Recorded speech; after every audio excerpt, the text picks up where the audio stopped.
Bueno, estamos en estos últimos miércoles de cada mes, desde hace 2011, 2012 más o menos. Creo que se hizo la primera vez en el Centro Ataria y lo que llamamos lo que era un espacio de reflexión y diálogo. ¿Por qué lo llamamos así? Porque pensábamos que no era tanto dar una clase magistral, el dar una clase en la cual vas contando cómo hay que ser, sino que es más reflexionar cómo podemos ser entre todas y entre todos. Y lo que siempre hemos hecho en este espacio es invitar a personas que empiezan a contar algunas de las historias que ellas hacen, en este caso Esther, y luego abrir un diálogo. Ella reflexiona sobre su propio trabajo y luego entre todas y entre todos podemos hacer preguntas, ¿vale? Este es un tema que nunca habíamos tocado desde entonces. Hacíamos y somos muy rigurosos con lo del último miércoles de cada mes, incluso en pandemia lo hicimos. Pero este tema no lo hemos tocado nunca. Y me parece que es increíble. Es un tema.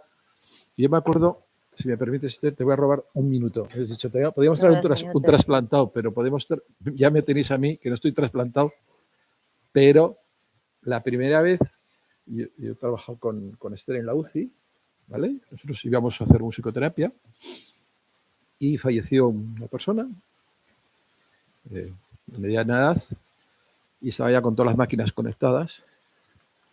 Y luego decir a Esther, cuidarlo bien, porque ahí hay 7 vidas. Claro, se me pone los pelos de punta, ¿eh? Porque me tiré 3 días como diciendo, bueno, y además me recordó, y es un cadáver. Digo, 7 vidas es un cadáver, cuidármelo bien. ¿Entendéis toda esta codificación? Meterla en un cerebro que más o menos es ordenado. Dice, pero ¿cómo se casa? ¿Te acuerdas? Así me lo dijiste. De las personas que estaban limpiando aquel cadáver, pero que había 7 vidas. Y yo digo, wow. Me acuerdo, era un viernes, me fui de fin de semana y estuve no sé dónde, porque mi cabeza estaba y mi corazón estaba, ¿no? Además me invitó, dice, si quieres puedes venir a hacer el trasplante. Luego me dijo que fue un trasplante complicado y que menos mal, pero bueno. Y me tenía que haber atrevido, ¿no? Porque me pareció que era importante ver qué pasaba en todo ese proceso. Pero me pareció tanta humanidad. Solo me venía la palabra humanidad. No podía entender nada de nada de nada. Pero veía mucha humanidad.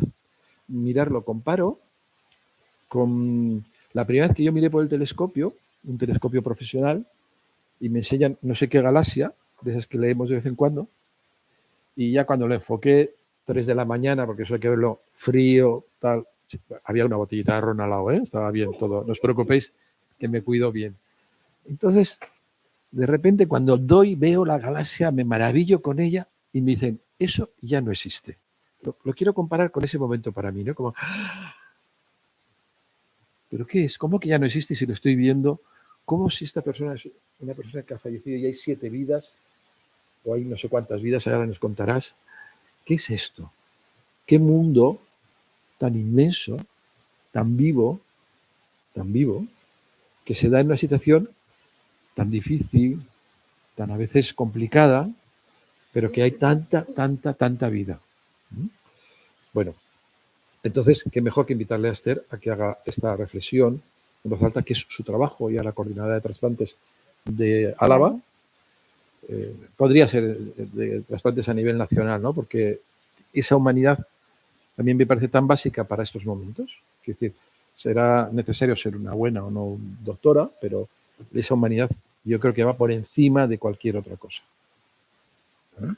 Por encima de cualquier cosa. Ella trabaja en un hospital universitario de aquí, de la OSI Álava, ya digo que es la coordinadora de trasplantes, y le hemos invitado para que nos cuente qué eso es un trasplante, cómo se vive un trasplante, todas esas, y que también podéis hacer todas esas preguntas que nunca os habéis atrevido a hacer y que, bueno, yo creo que es el momento en este espacio, como digo, de tanta humanidad, ¿no?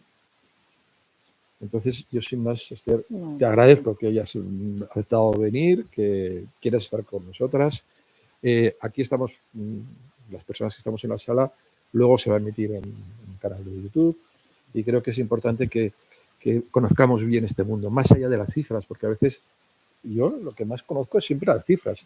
Hay tantos trasplantes. Es una pelea. Ya te dejo aquí. Bueno, muchísimas gracias, Pachi. Arracha León, vale, muchas gracias por estar aquí. La verdad es que estoy agradecida y nerviosa. Yo ahora ya estoy acostumbrada a hablar en público, pero siempre tengo un público como muy serio, muy médico, muy doctor. Tengo una charla con diapositivas de los temas que hablo y, bueno, estoy encantada de poder estar sin diapositivas, sin ese estrés que me puede producir bueno, vamos a ver si esto sale bien, porque salga como salga, yo voy a estar a gusto con vosotras porque vengo a contaros una historia pues como si fuera un cuento, ¿no? Y bueno, lo primero de todo es deciros que sí, me llamo Esther, que trabajo en la UCI del hospital ahora de Txagorritxu desde hace muchísimos años y que tengo la gran suerte de haberme dedicado dentro del mundo de la medicina al proceso de la donación de órganos, que bueno, dentro del mundo de la medicina la verdad es que es una suerte poder estar en él, porque durante estos 20 años me ha hecho crecer no solamente como médico, porque también tienes que saber mucho de ciencia y mucho de técnica, sino como persona. Y no es porque yo haya estudiado mucho y que también, pero es porque la gente con la que he estado me ha dado tanto, o sea, los familiares, los enfermos, he aprendido tanto de la gente a la que he comunicado, a la que he informado, la que ha sufrido conmigo, que me ha hecho, bueno, pues que me encante lo que hago, que me sienta súper agradecida y que creo que cualquiera en su trabajo y en su profesión y en lo que hace puede encontrar esta cosita. Yo he tenido la suerte de trabajar en una cosa muy bonita, muy generosa y que me encanta hacerlo, pero cuando hablo a médicos residentes digo, mira, estamos casi todos, hacemos lo que nos gusta, nos ha costado mucho llegar aquí y encima de hacer nuestro trabajo que nos gusta, podemos ayudar a gente que está pues muy jodida y podemos ayudar. Y eso es una cosa en el trabajo que es espectacular. O sea, que la suerte que tenemos dentro del mundo sanitario es mucha. Entonces, bueno, la verdad es que no sé muy bien por dónde empezar a contaros toda esta historia. A lo mejor alguien me puede hacer la primera pregunta, decir, pues empieza por aquí, porque yo no entiendo qué es esto, ¿no? Pero bueno, voy a adentrarme un poco porque igual no os atrevéis a preguntar y en cualquier momento me paráis y me decís que no entendéis o por qué pasa esto o hablamos entre todos. Muy bien. Vale. Pues bueno, igual la primera pregunta que nos podemos hacer, bueno, ¿quién puede ser un donante de órganos? Porque todos queremos ser y cómo nos podemos hacer. Pues bueno, hace muchos años solo había oportunidad de que donasen los órganos si nos moríamos de una forma especial. Y era la gente que ingresaba en la UCI y tenía un daño cerebral catastrófico y, bueno, en un principio se intubaba, se conectaba a un respirador para que hiciera las funciones de los pulmones y del corazón y tratábamos su problema cerebral, pero eso iba mal y al final ese cerebro evolucionaba a una muerte encefálica porque dejaba de hacer sus funciones y nosotros, los humanos, nos podemos morir de dos formas. Una es que se nos pare el corazón y nos podemos morir en casa, en la calle, en una planta del hospital, y otra forma es que se pare el cerebro. Y el cerebro es el que manda las órdenes al resto del organismo, el que manda que lata el corazón, el que nos manda a respirar.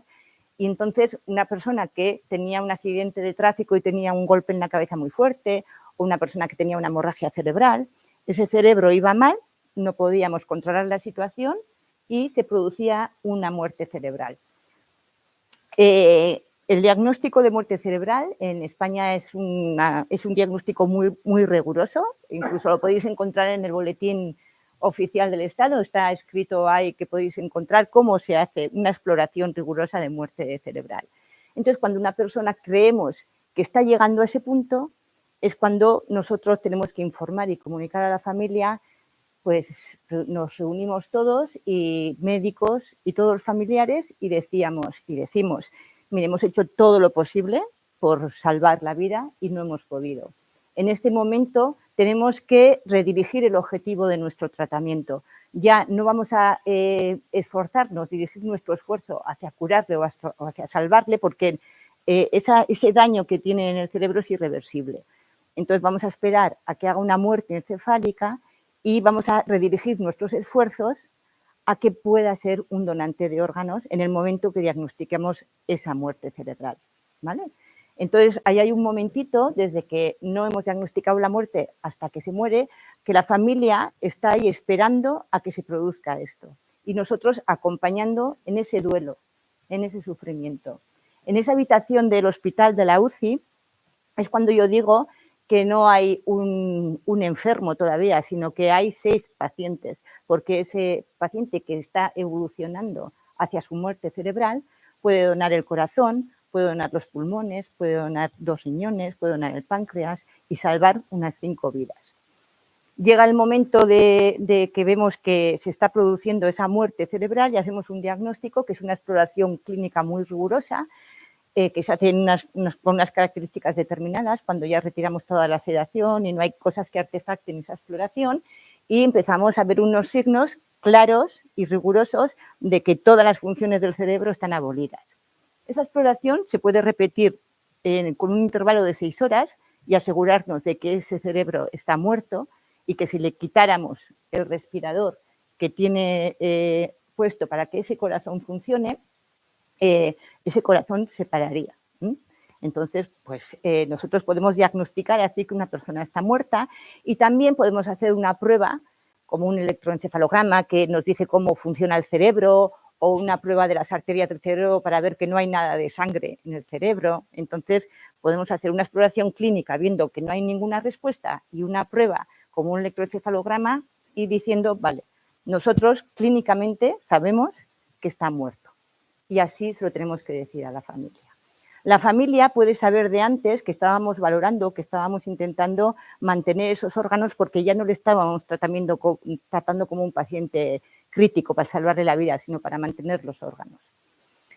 Y ahí, bueno, pues ese es el momento en que la familia nos puede decir, adelante, nosotros tenemos que dejar sentir el duelo de esa familia, escuchar mucho y dar tiempo a asimilar esa situación, pero también disponemos de pocas horas para que ese duelo no se prolongue. Entonces, estamos un poquito intentando entender el tiempo de asimilar a la familia que esa persona está fallecida, está muerta. Pero hay veces que cuesta entender porque su familiar está caliente, tiene color y esa muerte es difícil de entenderla. Es más fácil entender una persona que está muerta y que tiene pues livideces o que está blanco, o que está azul y que está frío, pero ese muerto en la UCI es un muerto que está caliente y que vemos el monitor y que su corazón está funcionando. Entonces, bueno, la mayor dificultad que tenemos en ese momento es que los familiares asuman que está muerto. La muerte cerebral es muy difícil de explicar, sobre todo cuando no quieras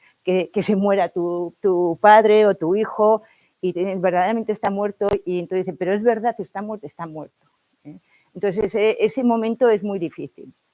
Y así eran las donaciones hace muchos años, de gente sobre todo que se moría por un problema de la cabeza. Hoy lo que nos pasaba es que mucha gente moría en la UCI o personas que sabían que se estaban muriendo y nos preguntaban, ¿y yo no puedo ser donante? Entonces decíamos, pues no puedo donar ningún órgano, pues no, porque te tienes que morir en unas circunstancias en que tu corazón y tus pulmones estén funcionando, o sea, que estés conectado a un respirador y para eso tienes que estar en una UCI. Pero hoy en día podemos hacer otro tipo de donaciones que se llaman la donación in asistolia o en corazón parado, que nos ha abierto una puerta desde hace 10 años enorme. Es decir, gente que se encuentra al final de su vida y que ha dejado en sus voluntades anticipadas que quiere ser donante.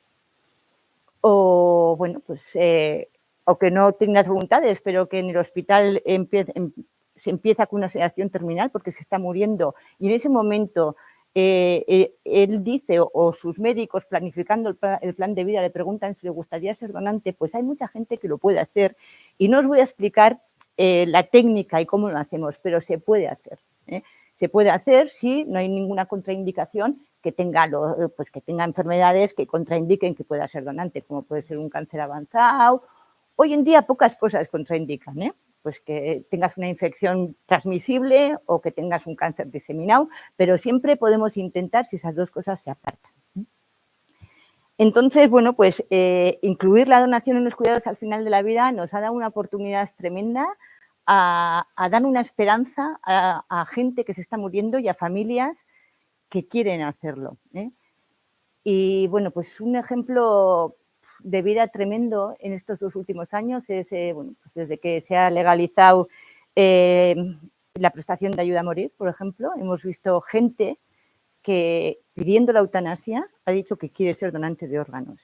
Y en vez de morirse en su casa, vienen al hospital y entran por la puerta de la UCI andando, se hace la prestación de ayuda a morir y después de la prestación de ayuda a morir se intenta que esas personas, y se consigue, sean donantes de órganos. Y esto es precioso. O sea, es un testimonio de vida y a nosotros, pues como intensivos, que yo no había salido de la UCI, que es un sitio hostil de muchos aparatos, ya hemos salido a hablar con familiares que quieren ser donantes de órganos a las plantas del hospital, que ya pues te parecía que salías de tu medio y que ya es gente que puede hablar y que tiene unas conversaciones de final de vida que te aportan una humanidad y una generosidad por parte de la gente increíble.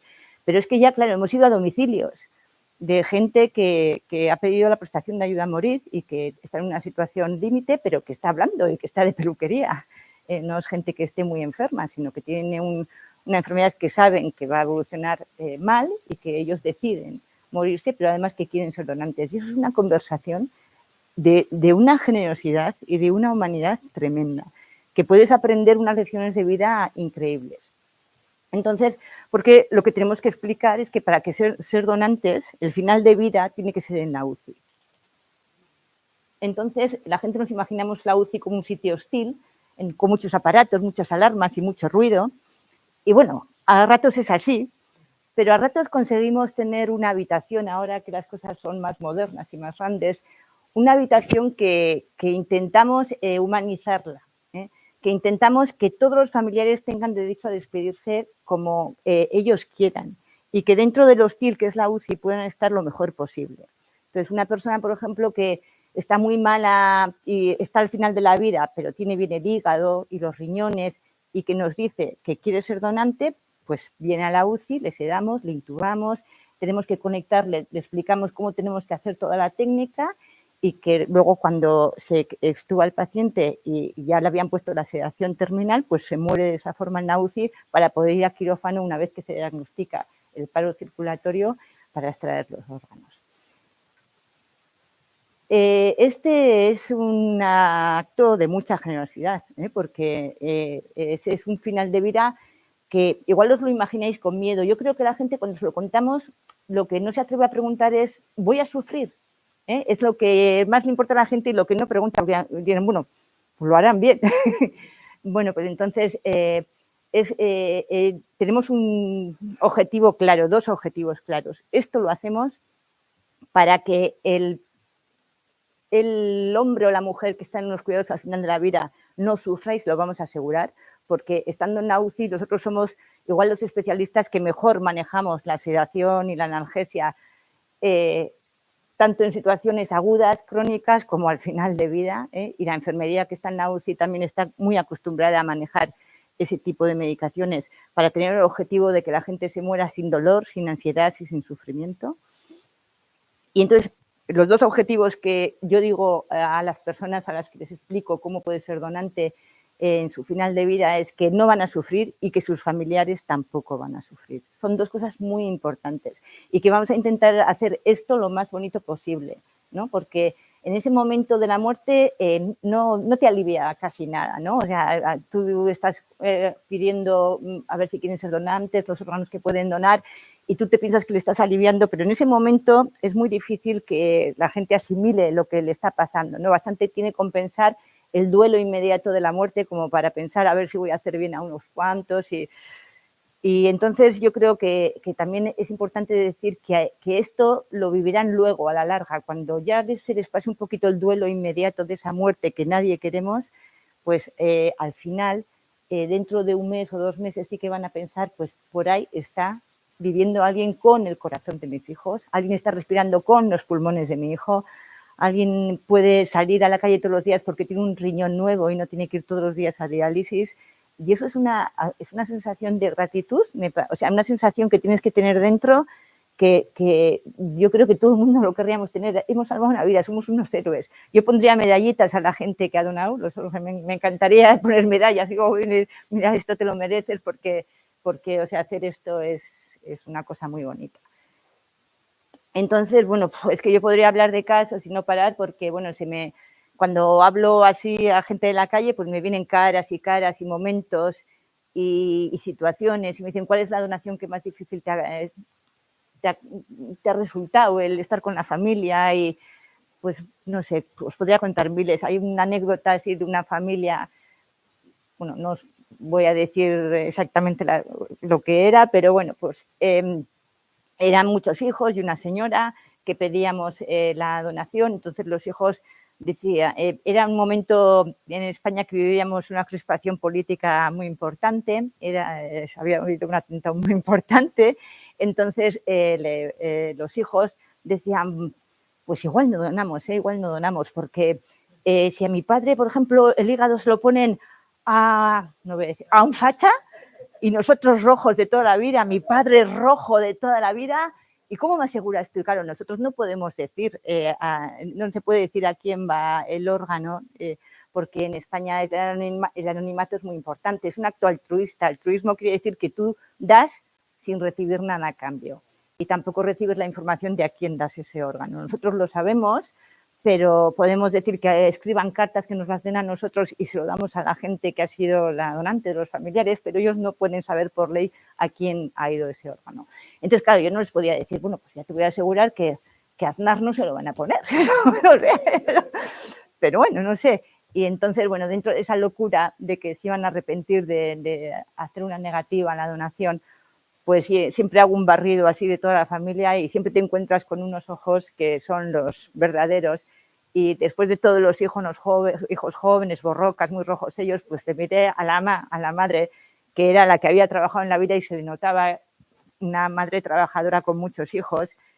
Y le miré a los ojos y dijo, bueno, yo nunca he mandado en la vida, pero hoy voy a mandar yo.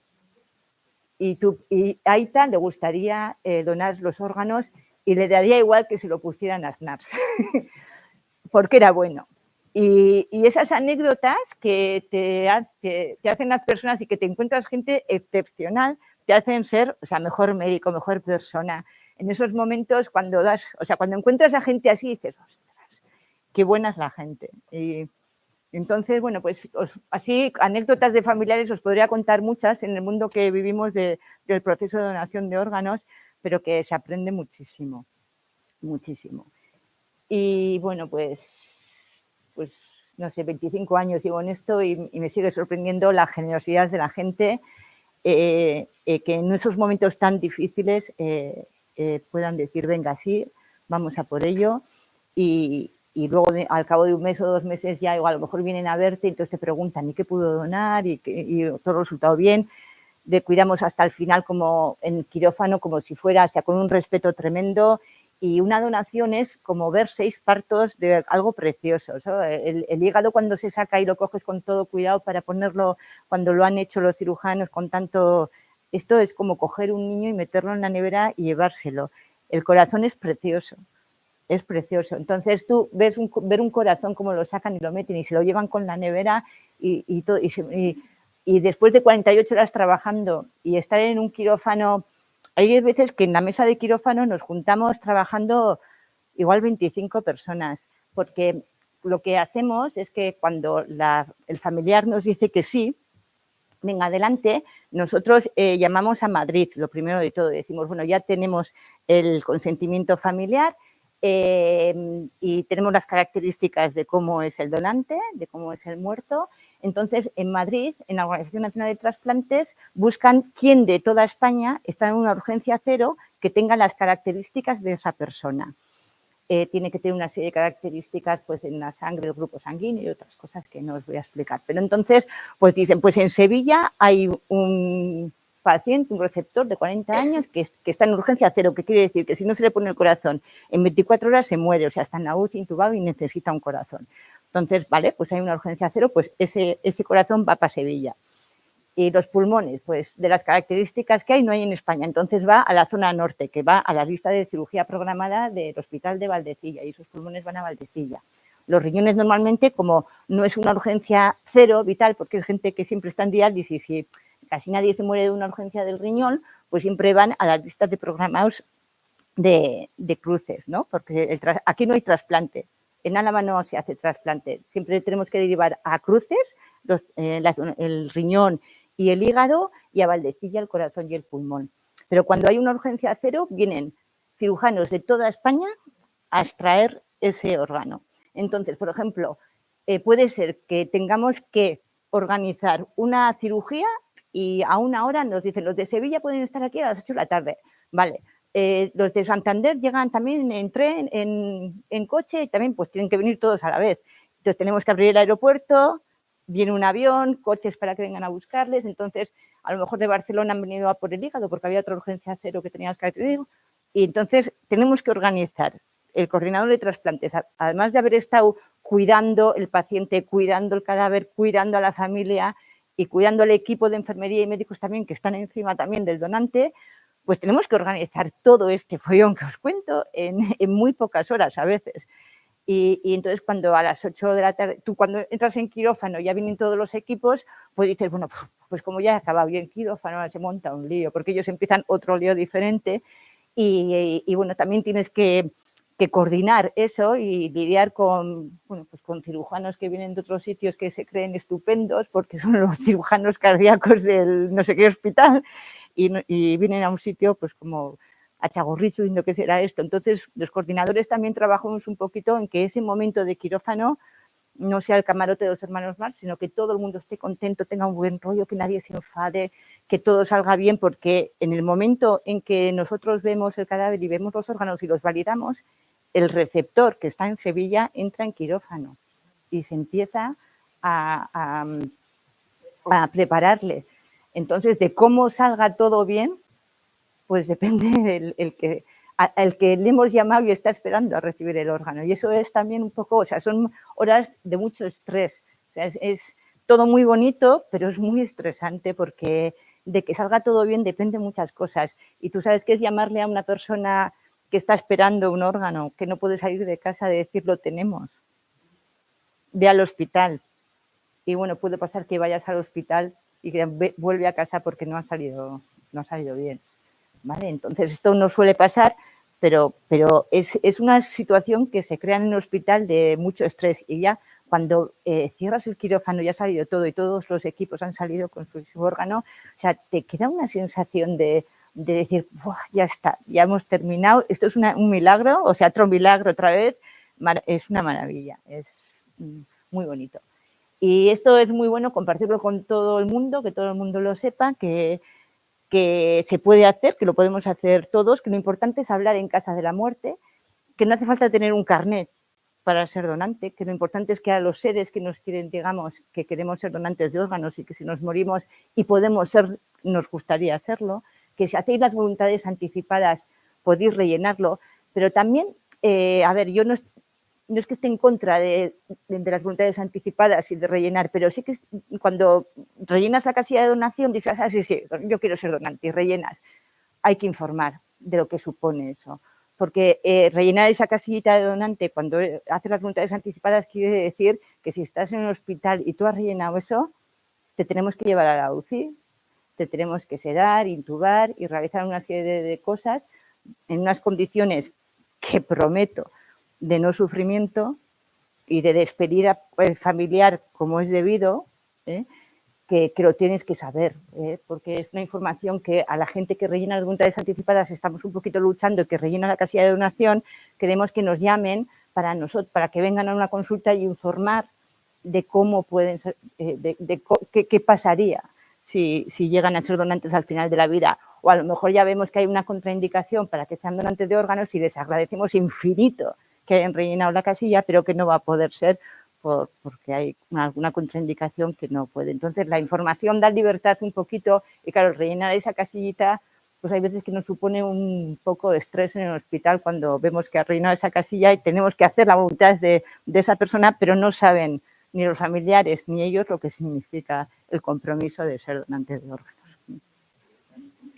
Entonces, bueno, hay veces que me es más fácil explicar el proceso de la donación técnicamente y a mí, a personal sanitario, que a vosotros, pues que explicar la muerte cerebral como os lo he explicado antes en 2 palabras, pues es complicado, pero por lo menos que sepáis que nos podemos morir de 2 formas y que hace ya unos años que puede donar más gente los órganos, no solamente la gente que se muere en la UCI por un daño cerebral intubado y con un respirador, sino que se ha abierto una puerta y hay posibilidades de que mucha gente que quería ser donante ahora lo pueda ser. Bueno, no sé, a ver. Sí.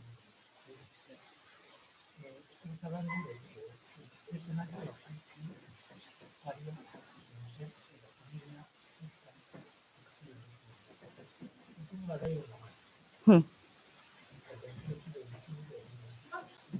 12, esa última, sí.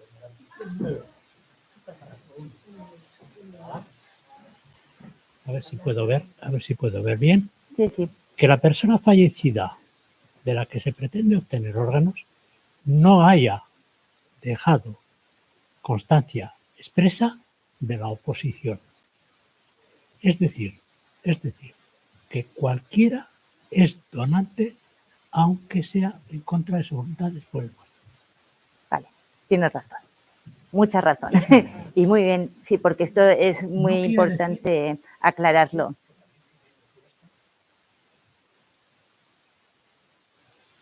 Que tienes el carné. Vale, eso nos sirve, porque nos sirve para saber tu voluntad. Ahora lo voy a aclarar, porque eso es bueno, eso nos lo preguntan muchas veces en este foro, igual, bueno, eso no me lo esperaba, pero sí, muy bien. En España hay la ley del consentimiento presunto, que no hay en toda Europa. Es decir, que todos somos donantes, a no ser que hayamos dicho lo contrario. ¿Vale? Esto en realidad no se hace. Y voy a explicarte por qué. Si alguien fallece de forma inminente en la UCI por un daño cerebral y pedimos a la familia la donación, si la familia dice que no, no seguimos adelante. ¿Vale? Aunque la ley nos puede decir que lo podemos hacer, porque si tú no en vida no has dicho que no quieres ser, se puede hacer por ley. Bien, en España tenemos muy pocas negativas familiares. Solamente una persona de cada 10, una de cada 10 veces que lo pedimos nos dicen que no, ¿vale? Un 10% aproximadamente, aquí en Álava un 10%. Y no nos merece la pena seguir con la ley del boletín, ¿no? Porque nos pondría en contra un poquito la sociedad. Esa familia se enfadaría por no hacer la voluntad de la familia, porque como no sabemos la voluntad del muerto, si él quería o no quería, él en vida no había expresado, pero esa familia se pondría en contra y pondría en contra la sociedad de nosotros, porque seguramente estaría rabioso porque haríamos una cosa que ellos no quieren. Y eso supondría que la sociedad se pondría más en contra de nosotros y sería malo para todos. Entonces, si no tenemos la firma de los familiares, no seguimos adelante.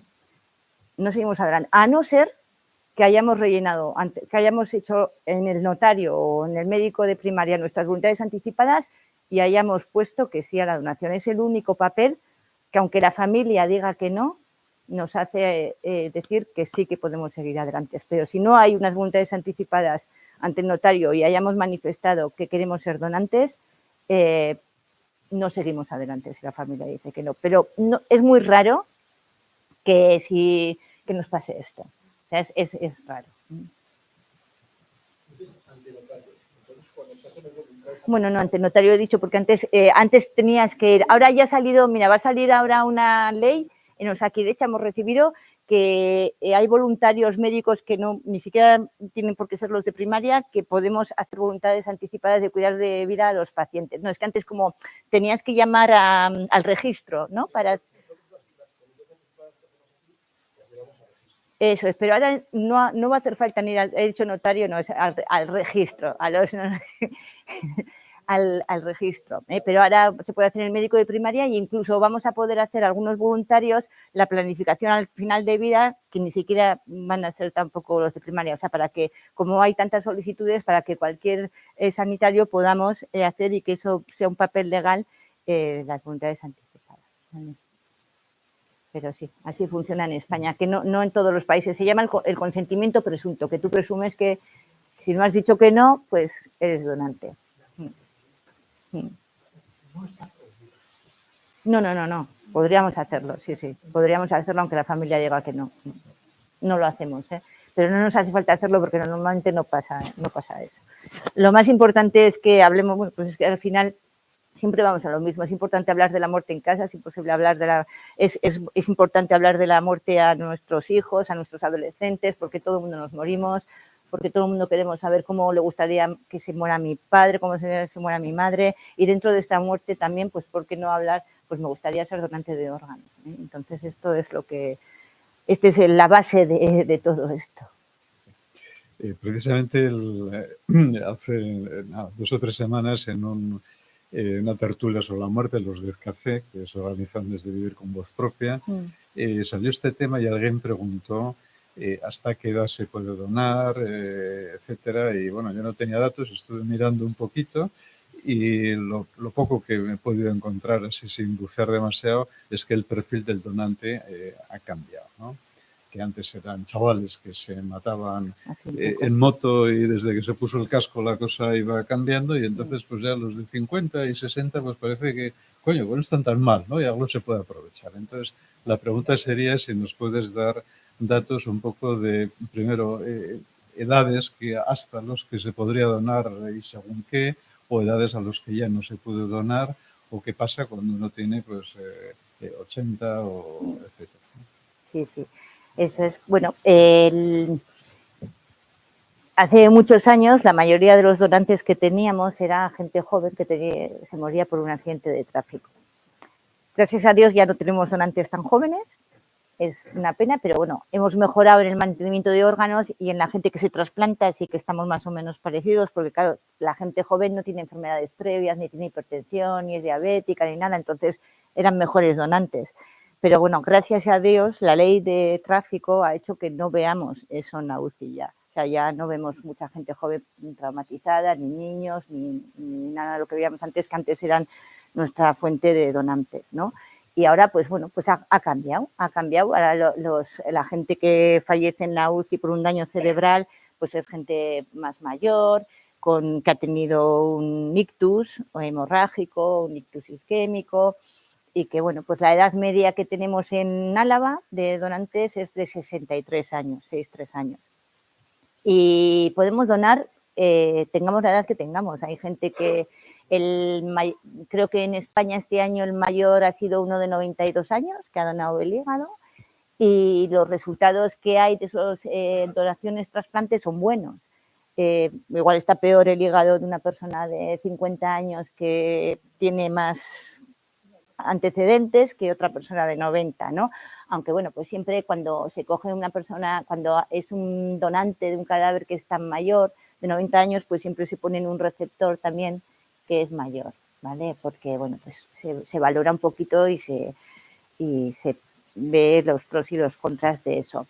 Pero podemos donar todos, a todas las edades, siempre que no tengamos ninguna contraindicación médica, y que en los últimos años ha habido muchos avances, tanto en el mantenimiento de ese posible donante en la UCI, como en la gente que se pone esos órganos, en los que los tratamientos inmunosupresores y todo lo que reciben esos pacientes trasplantados, pues ha ido avanzando y esos órganos funcionan bien.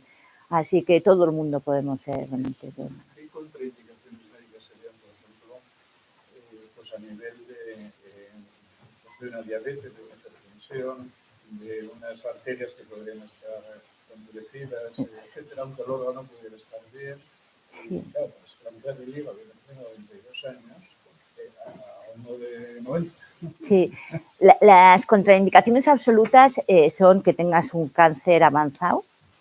Hay algunas que son in situ, o sea, que quiere decir que no están muy avanzadas, pues igual un cáncer de próstata que está inicialmente en los primeros niveles, que no tiene metástasis, eso se valora, si tienen algún órgano bueno que se pueda trasplantar. Y luego, pues, infecciones como, por ejemplo, el HIV o unas infecciones activas que se puedan transmitir en ese momento y que no están tratadas. Entonces, esas son las contraindicaciones absolutas.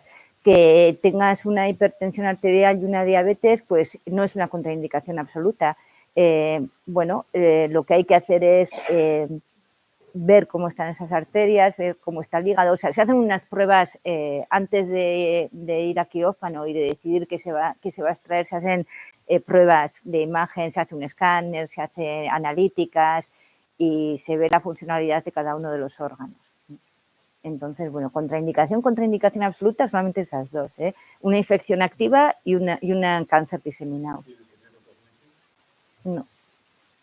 De hecho, mucha gente que ha hecho las voluntades anticipadas y que había puesto que en caso de que o sea, cuando ellos consideraban que iban a perder la conciencia y de no interactuar con el mundo y que en ese momento querían que fuera su final de vida, normalmente suelen ser gente con deterioro, gente con un deterioro cognitivo los que son donantes de órganos y que vienen a hacer una donación asistolia al hospital.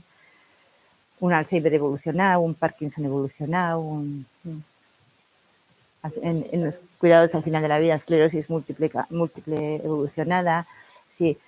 Esa gente que ya cuando está al final de vida y se pone una sedación terminal y han manifestado que quieren ser donantes o en el momento que se planifica o que en ese momento está al final de vida y que se les pide a los familiares o a ellos la posibilidad de que puedan ser donantes, entonces sí que normalmente suelen tener posibilidad de tener unos órganos adecuados. Pero esa gente tiene que estar en una planta y para ser donantes pues tenemos que explicarles bien lo que supone ese acto de generosidad, que es ir a la UCI y morir en una UCI, pero ya os digo que no os imaginéis un lugar hostil, sino que de una habitación de la UCI podemos hacer un sitio maravilloso, con una despedida maravillosa e intentando que sea como los familiares quieren que sea ese final. Siempre, hombre, no podemos evitar que haya algún aparato, que haya algún ruido de una alarma, pero yo creo que se respeta muchísimo y hay veces que incluso podemos respetar mucho más que si hubiera sido en una planta normal del hospital o incluso en el domicilio. Te puedo contar mi caso, además dos. Hace 21 años que mi madre también se fue por una caída y entró en la UCI. Y entonces nos comentaron de que había muerto ya esto. Y entonces tenía una hermana que vivía en Ibiza y dijeron que podía mantenerla en la cama mientras que viniese mi hermana y moverla en un ataúd. Y decidimos que sí, que haría. Entonces mi madre tenía 80 años y donó el hígado. Y estaba en la habitación, lo que comentas, ella como si estuviese dormida y caliente, lo que estabas comentando todo, y fue una despedida muy bonita. Y yo, mi caso particular, después de tantos años, soy trasplantada de hígado. Pues bueno, estas cosas son las que a mí me hacen llorar, ¿eh? Porque bueno, te doy la enhorabuena, lo primero por poder contarlo. Sí, lo hace 3 años. Vale, preguntarte cómo vivisteis el tiempo desde que os dijimos de que había fallecido, que había muerto, cómo lo entendisteis hasta que vino tu hermana. Pues es que mi madre, estar con ella fue una muerte muy rápida porque el estar con ella, yo sentada un miércoles a las 5 de la tarde y ella marchar, decir que no tenía ganas de dar un paseo y bajar las escaleras y darse un golpe completamente. Yeah. Llegar allí a Santiago y empezaron a hacer pruebas, pero ya la sedaron antes de que pudiéramos hablar con ella. Una cosa que me pareció mal porque sin consentimiento y el médico lo sedó. Y nosotros como vivimos, pues fue un golpe muy, muy fuerte. Para mí fue el pasar el duelo de mi madre fue muy duro. Porque ver la vida, o sea, verla con vida y en un momento determinado verla en esa habitación que dices de la UCI que está bien y todo lo demás, pues fue para nosotros un golpe muy fuerte, para toda la familia. Y, por ejemplo, la comunicación de deciros no hay nada que hacer, se va a morir y está muerta, y pediros que la donación, pues ¿eso cómo lo vives? Ese caso fue muy duro porque el médico al principio dijo que tenían que dejarla la noche en observación. Entonces, cuando fueron mi padre y mi hermana, fueron a la mañana siguiente porque no nos dejaron estar con ella en la UCI, ni mucho menos queríamos quedarnos y no nos dejaron. Hace 21 años, ¿no? Sí. Y entonces, cuando mi padre y mi hermana fueron, el médico le dijo así directamente que había muerto. Dijo, ha muerto. Y entonces dice, la única forma que hemos visto que puede donar el hígado con 80 años. Y entonces, claro, tenía que venir mi hermana la pequeña y decidieron porque yo en ese momento no estaba, decidieron que sí, que había que donar el hígado. Y cuando la vimos, pues eso, fue una despedida muy bonita porque mi madre era como si estuviese dormida. Ya. Pero el duelo fue muy fuerte. Y Sí, por bueno, mi parte, una muerte inesperada siempre es mucho claro, fue más muy duro. difícil de asumir y de hecho eso, la comunicación y la Claro. solicitud de donación siempre es más difícil. Sí. Hace 21 años la UCI no tenía las puertas tan abiertas como tiene Claro, ahora. no Lo nos primero, dejaron seguro en que lo ningún que momento. tú estás contando es así, tú lo viviste así. Sí, sí. Probablemente si tuvo la falta de comunicación y de información es lo que falla. Por ejemplo, aquí lo que tú me estás contando que podía pasar y que no tenía que haber pasado, porque probablemente no es que los médicos les sedaran, ¿vale? Entonces, cuando tú tienes un golpe en la cabeza y pierdes el conocimiento, te tienen que poner un tubo en la boca y conectarte a un respirador porque tú por ti misma no respiras. Pero ella perdió, cuando cayó en el descansillo, Sí. había perdido el conocimiento, Ya. pero ella me agarró de la mano y me apretó. Te apretó.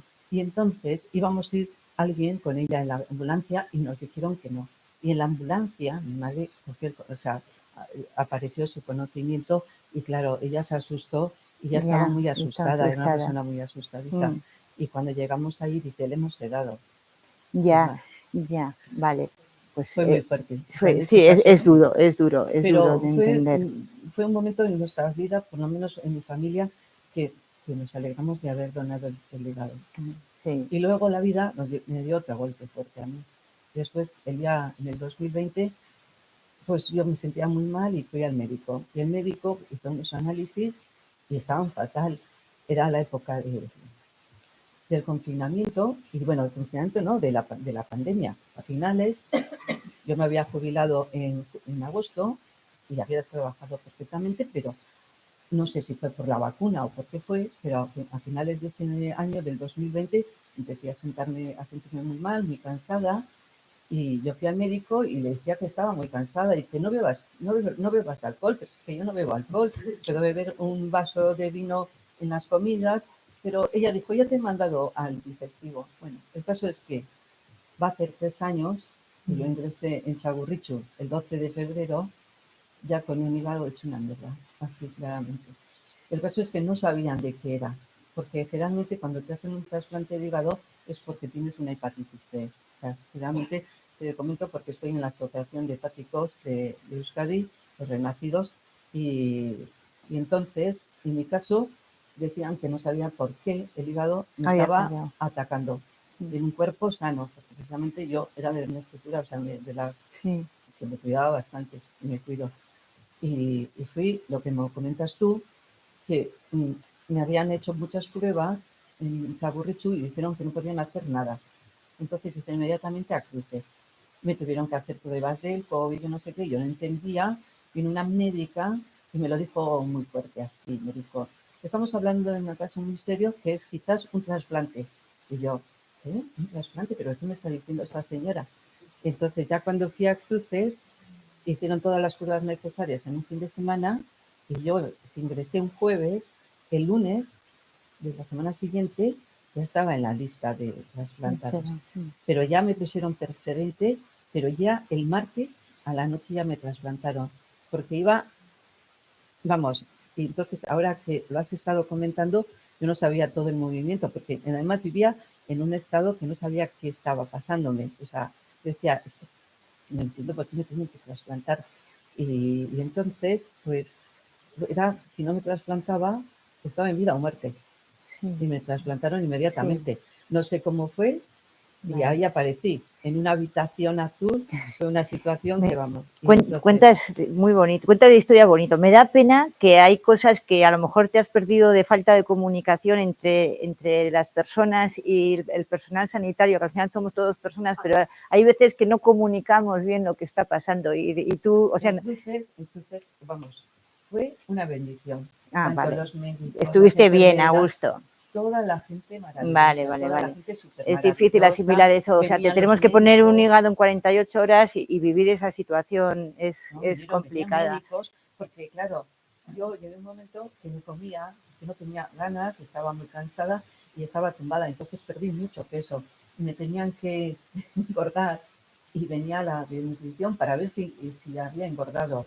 Entonces me medían y decía, tenemos que hacerte un traje. Y me medían ahí, digo yo, pero voy a acordar mucho. O sea que... Bueno, tú eres un milagro de la vida. O sea, no sé si, o sea, para nosotros, a mí veros me satisface mucho porque en Álava no tenemos contacto con los trasplantados mucho, siempre estáis en cruces, entonces nosotros vemos la parte de la donación, pero luego cuando hablo con vosotros, y bueno, hay veces que aquí los de Adcore hacen bastantes cosas y pulmonares y suelo estar con ellos, la verdad es que tienen unos testimonios, o sea, dais un testimonio de vida y decir, yo estoy aquí porque, bueno, en un principio asumir que alguien se ha muerto y que yo estoy aquí por una persona que con toda, o por una familia que en un momento muy difícil de su vida ha decidido dar este paso y que su cadáver vaya a quirófano, que vaya en el hígado. Es dar, o sea, gracias a la vida porque me parece una pasada. En ese momento, es difícil. Yo me estaba trasplantado, yo no lo asimilé. Era todo tan rápido, porque entró una enfermera y dijo, tenemos trasplante. Y yo dije, joder, ¿a qué soy yo? O sea, dije, ya, claro. Entonces te van, te llevan, te ponen aquí y entonces llegas un momento que dice, mira, que sea lo que Dios quiera. Y claro, como había cenado, tenían que esperar tiempo y yo me acuerdo que en ese momento me desnudaron y me metieron en una sala que hacía mucho frío y a ver quién es. Y yo ahí digo, mira, que sea lo que Dios quiera. Claro, a ti no te dio tiempo a asimilar la espera de un órgano para vivir, pero hay mucha gente que le puede pasar como a ti, que se va a casa y que está un año en casa esperando a una llamada de teléfono. ¿Tú sabes lo que es llamar a alguien y decir, tenemos tu hígado, ven al hospital? Bueno, yo estaba en esa situación. Yo sé que después, cuando fui a las revisiones a cruces, la primera revisión me dieron un cuadernillo que dijeron día del trasplantado y ponía 3 meses antes de hacer el trasplante con el psicólogo. Y digo, ni aquí ni psicólogo ni nada. No, claro. Claro, es que lo tuyo fue muy rápido. Y luego busqué la Asociación de Trasplantados de Euskadi y encontré a mucha gente como yo, gente joven, gente, pero no saben, hicieron la biopsia de mi hígado y mi hígado estaba así, no podían saber de qué era. Pues tu historia es muy bonita. Nosotros tenemos una película hecha en la Organización Nacional de Trasplantes de una historia como la tuya, pero que cuando pidieron la donación se les muere un hijo en un accidente de tráfico y entonces los aitas en ese momento pues están chocados y dicen que no, que es, vamos, es comprensible también, ¿eh? O sea, decidas lo que decidas en una situación, yo siempre digo que gracias por todo, enhorabuena, y están en su libertad de decir que sí o que no. Entonces, en la película esos padres dicen que no y al cabo del tiempo ella se pone mala y necesita pues la suerte que tuvisteis vosotros de decir que sí cuando tu madre... Era el yo soy del grupo A y él es del grupo B, y las revisiones han ido todas bien. O sea que... Muy bien, pues me alegro mucho, puedes contar esto porque... Y enseguida me sacaron, el 12 de febrero y ya en marzo, a principios de marzo, ya me mandaron para casa y me dijeron que tenía que... Claro, tú, o sea, no te imaginas que cerrando los ojos 48 horas previas a que a ti te dijeran un trasplante, teníamos una movida en cualquier otro hospital que ni te cuento en la que organizamos.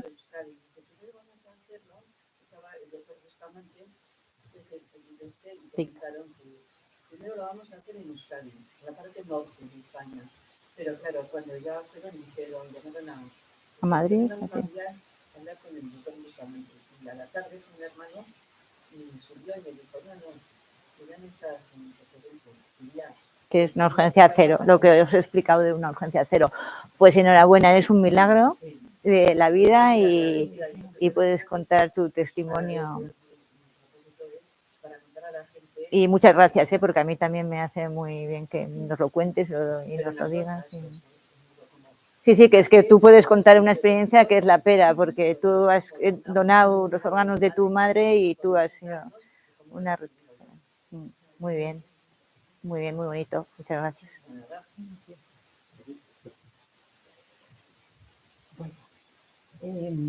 Ahora vamos a llorar un poco. Yo conocí a la doctora Corral, a aquí presente, a Esther. Yo conocí a la doctora Corral, luego he sabido que te llamabas Esther. hoy exactamente hace un mes, a través de Pachi, al que le estoy inmensamente agradecida. Y bueno, le conocí en la UCI en un momento donde yo acompañaba a una persona muy querida y donde se precipitó todo muchísimo. Se precipitó el que él estuviera ingresado en la UCI cuando 24 horas antes estábamos celebrando nuestra jubilación, el joven. Bueno, y allí estuvimos todos completamente desconcertados y sin saber muy bien dónde estábamos, de qué estábamos haciendo. Entonces apareció Esther, Fernando, el resto del equipo, y puedo decir que para mí la UCI ha sido maravillosa, un sitio amable donde se nos ha tratado maravillosamente bien, ya no en el proceso de donación, que luego hablaré, sino también el proceso previo, ¿no? Todo fue muy rápido y no pasaron más de 24 horas. No recuerdo el nombre de la doctora que nos dijo una de pelo cortito, porque era a las 11 de la noche, no recuerdo el nombre. Sí, la verdad es que, bueno, es igual. Entonces yo quiero agradecer inmensamente, te quiero agradecer a ti la humanidad que en todo momento hubo la UCI. Cuando se ve que no hay, cuando tú bien has explicado, todo lo que has explicado lo viví yo hace exactamente igual, ¿no? Con toda esa explicación y con todos esos momentos de incertidumbre, de tristeza, de no saber qué y de no saber ni dónde estás. Pero sí que quiero y recuerdo y recordaré siempre la ilusión del equipo médico. Enseguida ellos vieron que había unos órganos muy valiosos y alguno de tus compañeros habló de tesoros, ¿no? De pequeños tesoros que iban a hacer grandes cosas, ¿no? De diamantes, exactamente puso la palabra. Y cómo se transformó nuestra pena y de la pérdida y del dolor tan inmenso en ilusión. Solamente viéndoles los ojos a este equipo que tenían toda la ilusión en lo valioso que era, lo que tenían o lo que iban a hacer, ¿no? Hubo momentos preciosos, Esther, cuando le dices al hijo de la persona que está en esa situación, un hijo también con alguna dificultad, que cuando recuerde a su aita, le recuerde como un héroe, porque en ese momento se iban a salvar 4 vidas, 2 más iban a ver y se puso todo contento. ¿Cómo se puso de contento? Porque lo bien que lo hiciste, Esther, o sea, la ilusión que nos transmitiste y cómo ese dolor que teníamos tan inmenso se transformó en ilusión, en esperanza, y cómo así ha sido después en el proceso. Cómo además mucha gente para tomar decisiones fue unánime por lo bien que lo planteaste y que lo hiciste, estoy segura. Y luego fue muy amable todo el proceso, todo el tiempo.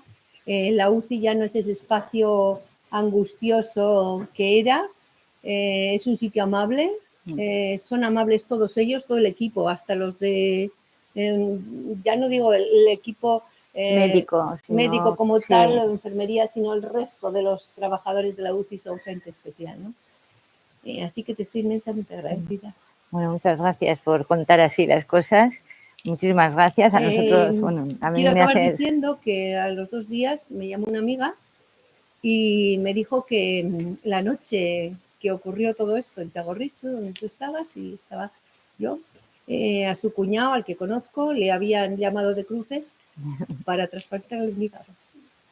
Sí. Ayer le dieron el alta con el hígado. Sí. Será o no será, serán circunstancias o no serán, pero bueno, desde luego fue precioso. Vale. Que lo hacéis muy bien, muy bien, muy bien. No puedo hablar más que de humanidad, vale, pues. Y de agradecimiento. Muchas gracias. Muchas gracias. Muy bien. Muchas gracias. Sí, por los momentos que pasamos nosotros allí, pues esto te da pilas para seguir. Hay muchos compañeros nuestros médicos, que te tenían que escuchar porque todavía existe la cosa de, además de que se ha muerto, vas a salir tú a contarles esta historia. Pero qué puta, pero si esto es una suerte, o sea, yo tengo tanta suerte de poder hacer eso y lo podemos hacer todos.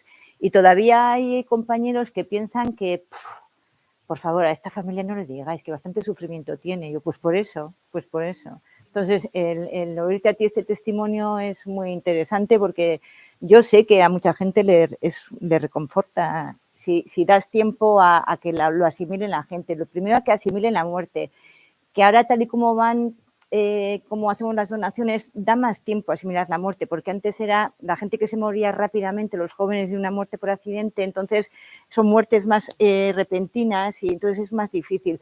Pero hay veces que ya vamos preparando, mira, yo creo que esto no va a salir bien, vamos a redirigir el tratamiento que estamos haciendo hacia otro objetivo y entonces yo creo que da más tiempo a asimilar un poquito ese duelo de que se va a morir para que cuando ya decimos, pues mira, puede ser, dentro de este sufrimiento te podemos dar una buena noticia y es que puede ser donante. Entonces, ahora yo creo que tenemos más tiempo para decir las cosas, no es tan pum, pum, pum. Lo hicisteis también la explicación, que yo sabía muy poco de cómo era el proceso en sí.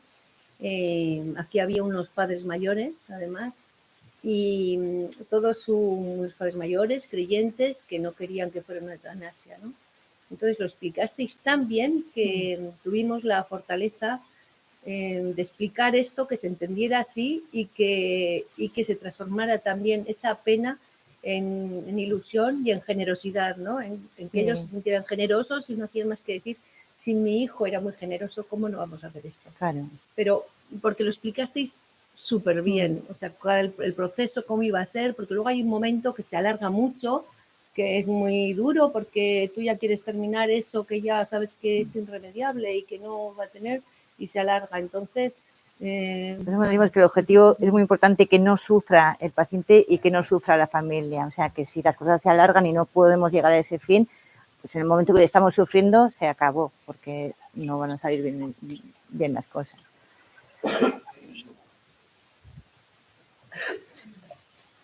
Pues yo en el año 92, 92. es que se me ha removido mucho porque muchas de las cosas que has dicho pues las hice yo de manera diferente. Bueno, pues mi marido en un accidente con la bici tuvo un golpe en la cabeza, entonces no se llevaba casco. Entonces se le produjo un derrame y del Puerto Salinas al hospital pues le tuvieron que hacer una intervención. Y nos dijo el médico pues, que tenía un coágulo y bueno, y en el intervalo de las 24 o 48 horas pues se le formó otro y ya el médico Luis murió luego al poco tiempo. Ah, Guinaco. Sí, bueno, eran dos. Y entonces vino donde mí y me dijo que tenía encefalograma plano. Entonces yo de repente fue algo, porque mi marido no llegó a cumplir los 40 años, por poco. Entonces me vino de golpe lo que habíamos hablado siempre en casa, que si alguna vez le pasaba algo quería donar todos los órganos, que quería que otras personas pues pudieran disfrutar de lo bien que se cuidaba él, ¿no? Uh-huh.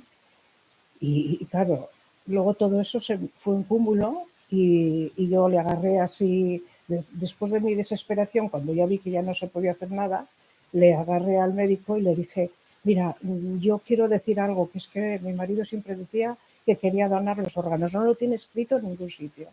Digo, pero él quería hacerlo. Bueno, me miró, que parecía como si, no sé, o sea... En aquella época no había coordinador, bueno, había coordinador de trasplantes en Santiago, ¿no? En Santiago, en el 92. Santiago, sí. Entonces, pues fue como muy rápido todo, bueno, muy rápido, pero fue muy costoso porque si le dieron por muerto el día 2, o sea, si murió el día 2, el día 5 es el día que le dieron por muerto, porque estuvo 2 días en toda esa tramitación. O sea, que claro, yo, hace muchos yo para años, mí ¿no? siempre será el día 2, porque ya después ya es como mero fecha oficial. Entonces ahí pues hubo todo el mecanismo de... Yo la verdad que me sentí muy bien porque siempre lo había oído a él. No conté ni con sus padres ni con nadie, solamente lo hice lo yo. que él quería, sí. Tú contaste con él, que eso la verdad que siempre se me respetó muchísimo en todos los aspectos, porque, no sé, él había unas cosas que les tenía muy claras. Yeah. Y bueno, pues entonces ya se llevó a cabo todo, sí que es fuerte. No cualquiera puede pasar por ello, sobre todo cuando es así todo tan rápido. Y luego, después del tiempo, pues me enviaron cartas de Basurto, de de Donosti también, que parte de los órganos que habían podido aprovechar, pero claro, no me dijeron, ni yo quería saberlo tampoco. No, no se puede, No quería saberlo porque alguna vez incluso lo habíamos hablado, que si eso, porque yo digo, ¿y cómo lo tienes tan claro siendo tan joven? Y dice, yo no quiero saber a quién se los van a poner, porque si por lo que sea luego hay un rechazo, yo no me sentiría bien, decía él, ¿no? Entonces, aquí yo, pues, la verdad que estoy muy en paz. Después yo sí que fui a hacerme donante yo tengo la tarjeta como donante de órganos, pero bueno, ahora ya me quedo con lo que le has comentado a este señor. Y bueno, pues que estoy en paz. Pues me alegro, enhorabuena también, una historia súper bonita también, que hace muchos años las cosas eran mucho más difíciles que lo que son ahora y bueno, probablemente es mucho tiempo lo que pasó desde que diagnosticaron la muerte hasta que se pudo hacer, pero bueno, es hace mucho tiempo y bastante bien que salieron las cosas bien. Y quiero decir que me dejaron, porque tenía yo unas amigas que eran clientes mías y me dejaron que estuviera en la UCI un rato con él. Y yo la víspera me enfadé con él porque no quería hacer andar en bici, estaba preparando para correr una ultrapista. Y yo le dije que no fuera, que tenía una sensación de que no iba a ser bueno. Entonces yo me estuve estudiando y ahí luego una de las clientes que estaba en la UCI me dijo después, en su momento, dice, no, me dejaste a todas porque yo le pasé la mano con todo y yo juraría que se me cayó una lágrima. Porque donde se pegó golpe, ahí es donde, y bueno, sí que fue eso. Lo que tú sientes es lo que es. Yo cuando me dicen, le hablo, claro, sí, háblale, que siempre quedan algunas... Bueno, mi padre está muerto y me habla, te quiero decir que, claro que sí, es lo que tú sientes en ese momento y le hablamos, pues claro que sí, le tocamos, pues claro que sí, tú tienes que sentir lo que tú sientes y lo que a ti te da, eso no lo puede decir nadie, más que tú lo tienes que saber lo que él podía estar sintiendo, lo que tú estás sintiendo, ¿no? Y eso es bonito también. Pues muy chuli, muchas gracias. Bueno, ¿cuánto tiempo más estaríamos, no?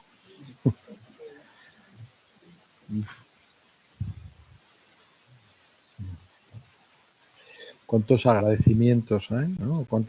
Os decía al principio, cuánta humanidad hay en este tema, ¿no? Yo creo que sí que es grande. Y aprendí una cosa, que no me voy a enfadar todo el rato porque nunca sabes lo que va a pasar después. O sea, que voy a intentar estar contento, ¿no? Ya lo dicen muchos, pero siempre se nos olvida, ¿no? O sea, que es bueno, me enfado, pero bueno, ya no me enfado, ya está. Por si acaso. ¿Dónde ibas? No me Bueno, muchísimas gracias, Esther. Es un placer. vosotros. Yo estaba pensando, te vamos a volver a invitar otra vez. No sé, cambiaremos el título, pero pondremos el mismo y seguimos sintiendo, ¿no? No pensando, sino sintiendo juntas. Porque sí que me parece que es un tema que abarca tanto la vida. Mucho, sí. ¿No? Nuestro proyecto es vivir con voz propia y esto es vivir con voz propia, desde muchas direcciones, ¿no? El poder abordar esto, el poder abordarlo de esta manera, es cierto, ¿no? Digamos, esta vivencia de hace un mes, ¿no? Donde yo creo que, y escuchándote, lo que a mí me salía es una espaciosidad de corazón enorme. O sea, pero es que tanto. Está en todos ese sí. ¿no? O sea, están en las personas, en los familiares, en los pacientes que a veces que hablan que se están muriendo y quieren ser donantes, en el personal médico. O sea, es una cosa que pasa en el hospital que es una pasada. Y que pasa, y que es real, y que hay gente buena, y que hay cosas en el hospital que son muy generosas. Y esto hay que contarlo porque siempre estamos contando la porquería que pasa en el hospital, lo mal que estamos, esto no sé qué. Ostras, esto que pasa también muchas veces es muy bonito y lo tiene que saber la gente. Sí, además, lo que se mencionaba al principio, de no irlo solo con cifras, ¿no? No ha habido que nombrar cifras, ¿no? Es como, bueno, las narrativas ya nos van construyendo vidas. Claro, porque sois vosotros. Pues si hubiera estado en otro público, pues empiezas a decir, España es líder mundial de donación, somos los que más donantes tenemos por millón de población, vivís en un lugar privilegiado. donde no tenéis que esperar mucho tiempo para tener un trasplante. Si esto os pasa en el Reino Unido o en Bélgica o en Alemania, seguro que os morís antes. Pues esas cosas que no he dicho, que igual también tenéis que saber, que sepáis que vivís en un sitio privilegiado para la donación de trasplante, porque somos líderes mundiales en esto. Ahora lo digo, me lo ha recordado, no lo iba a decir. Si me permites, para la próxima, cuando nos invites, dices que vas a seguir con el tema, pues quería dejar colgado también la donación no para trasplante, sino la donación de órganos para estudio, etcétera y tal, que bueno, sería una expansión también del altruismo, ¿no? Como vemos, fíjate cómo, o sea, que nos aceptas una invitación de otro día, ¿no? Otra vez no me habéis escuchado. Cuenta de otra manera. ¿Puedes contar lo mismo de otra manera? Yo puedo contar miles de historias, os he contado eso de esas familias, puedo contar, a mí me empiezan a aparecerse caras y situaciones y momentazos que me ha dado la vida en el hospital y luego de decir, ostras, hay gente muy buena en el mundo. Justo es eso lo que pretendemos en este espacio de reflexión y diálogo, ¿no? En que sean vivencias, porque son las que nos enseñan y las que nos hacen compartir y las que nos hacen, como decía, ensanchar el corazón, ¿no? Si no, pues leemos lo que son los trasplantes y ya está, ¿no? Sí, pero bueno, de esta los manera protas han sido ellas, ¿eh? Para mí las protagonistas han sido las tres. Claro. Me dice, nada más llegar me dice, qué pena no haber avisado a algún trasplantado. Y digo, tú pregunta que siempre hay alguien. Sí, bueno. Eso igual tenía que haber venido a un... Porque si yo no hubiera hablado con él, o sea, a mí no me hubiera salido. Ya, claro, sí. Claro. No te lo esperas esa pregunta. O sea, en este momento es como si se pasara toda la cantidad de gente que estaba en espera, ¿no? Y entonces no se podía perder tiempo. Había que conectar con los donantes o con las fundaciones para que llevaran a cabo. Y aquello, aquella mirada no la olvidara nunca. Yeah. En ese momento fue algo, y yo dije, como veis, es el espacio de reflexión y digo, que más me está costando cerrar. O sea, llevamos, he dicho, no sé cuántos años ya, y digo, y está pensando, es claro, hablar de trasplante, hay tanta vida. O sea, me está costando, no sé por dónde cortar, pero hay que cortar, porque una de las cosas que tenemos aquí muy claras es respetar los tiempos de todos, y es una manera también de poder estar todos los meses, los miércoles, o sea, que os invito a que el próximo miércoles, último de mes, podéis venir.